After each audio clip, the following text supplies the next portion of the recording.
Low calorie crisps you can eat every day.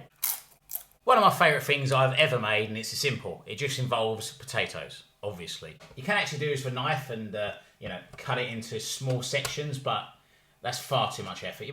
Then when you've done that, bathe them in some water. You kind of want to put them in the sink. I'm doing this purely for illustration. This bowl's really bloody heavy. You want to wash out as much starch as possible. Then you want to leave it in the water for about sort of 10-15 minutes. You're going to place them onto some tea towel or some kitchen towel, I don't know what you call it, wherever you're from, and you're going to pack these to get these as dry as you possibly can. Now, don't stress about getting these dry. The reason you're drying is because it speeds up the process of the next part, which is going to be cooking them. If you've got a mesh tray, lay on a mesh tray, or if you've only got a baking tray, just lay on a baking tray, and then you're going to cover it in fry light or the oil-free equivalent of wherever you're from.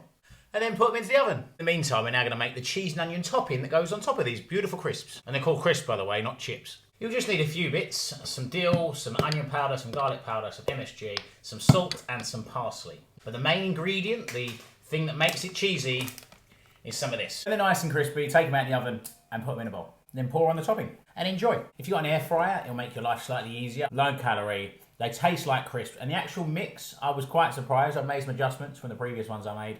Tastes bang on cheese and onion.